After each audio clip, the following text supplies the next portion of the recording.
नमस्कार किसान भाइयों, खेती की जानकारी यूट्यूब चैनल में एक बार फिर से आप सभी किसान भाइयों का बहुत बहुत स्वागत है। किसान भाइयों, आपकी सोयाबीन, मूंग, उड़द या मक्के की फसल कट चुकी है और अब आप चने की फसल की बुआई करने वाले हैं। लेकिन चने की फसल में उगता रोग ना आए, इसके लिए आपको क्या सावधानी बरतनी चाहिए, क्या उपाय करने चाहिए? किसान भाइयों, चना भारत की एक प्रमुख रबी फसल है। अगले कुछ दिनों में चने की जो की बुआई है वो शुरू हो जाएगी और हमारे देश में बड़े पैमाने पर चने की बुआई की जाती है। लेकिन हर साल किसानों को चने की फसल में एक बड़ी समस्या का सामना करना पड़ता है और वह है उगता रोग, विल्ट डिसीज। इस रोग के कारण हर साल किसानों का भारी नुकसान होता है। तो चने की फसल में उगता रोग को रोकने के लिए हमें क्या उपाय करने चाहिए, इस वीडियो में हम इसकी विस्तृत और संक्षिप्त जानकारी जानने का प्रयास करेंगे। इसीलिए किसान भाइयों, इस वीडियो को कहीं भी स्किप न किए बिना अंत तक जरूर देखें। साथ ही यदि आप पहली बार हमारे चैनल पे आए हैं तो चैनल को सब्सक्राइब करना ना भूलें।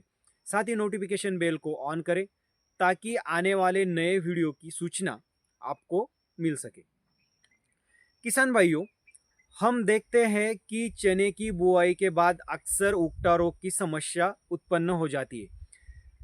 इसके नियंत्रण के लिए हमें कई बार फफूंदीनाशकों का छिड़काव करना पड़ता है, लेकिन फिर भी रोग पूरी तरह से नियंत्रित नहीं हो पाता है और किसानों का भारी नुकसान हो जाता है।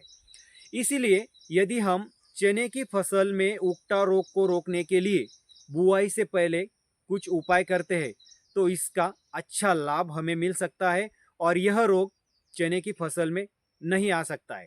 तो किसान भाइयों, हमें क्या उपाय करने चाहिए?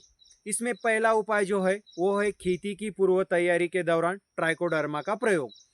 जब आप खेती की बुआई पूर्व मशागत करते हैं तो आपको ट्राइकोडर्मा पाउडर का उपयोग करना है, प्रति एकड़ 4 किलोग्राम।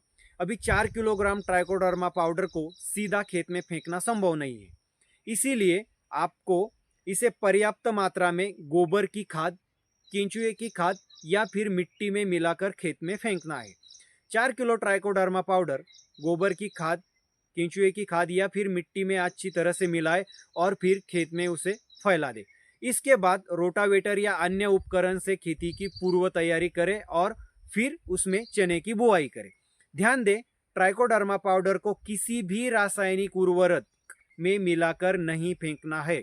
इसके लिए सिर्फ गोबर की खाद, केंचुए की खाद या फिर मिट्टी का उपयोग करना है। इसमें दूसरा पर्याय जो है वो है बुआई से पहले बीज उपचार, जो सीड ट्रीटमेंट हम बोलते हैं। किसान भाइयों, चने की बुआई करते समय बीज उपचार करके ही बीजों को बोना फायदेमंद होता है। इसमें पहला विकल्प जो है तो बीज उपचार के लिए आप बायर कंपनी का एवरगोल नामक फफूंदीनाशक जो है उसका उपयोग कर सकते हैं, 2 से 2.5 मिली प्रति किलोग्राम बीज के हिसाब से। या फिर BASF कंपनी का जो झेलोरा नाम का फफूंदीनाशक है उसका भी उपयोग कर सकते हैं, 2 से 2.5 मिली प्रति किलोग्राम बीज के हिसाब से। इस प्रकार बीज प्रक्रिया करके यदि आप बीजों की बुआई करते हैं तो किसान भाइयों, आपकी चने की फसल में आने वाला उगता रोग नहीं आएगा और इस रोग के कारण होने वाले नुकसान से आप बच जाएंगे। सबसे पहले खेत की तैयारी के समय 4 किलो ट्राइकोडर्मा पाउडर प्रति एकड़ आपको इसका उपयोग करना है। इसके बाद बीज उपचार के लिए बायर के एवरगोल या BASF के झेलोरा नामक फफूंदीनाशक का आपको उपयोग करना है। किसान भाइयों, ये 2 उपाय आपको बुआई से पहले करने हैं। अगर आपको यह वीडियो पसंद आया है तो लाइक करें, इसे ज़्यादा से ज़्यादा शेयर करें और यदि आपने चैनल को सब्सक्राइब नहीं किया है तो चैनल को सब्सक्राइब करके नोटिफिकेशन बेल को ऑन करना ना भूलें। ऐसी ही एक नई जानकारी लेकर हम अगले वीडियो में मिलेंगे। तब तक नमस्कार।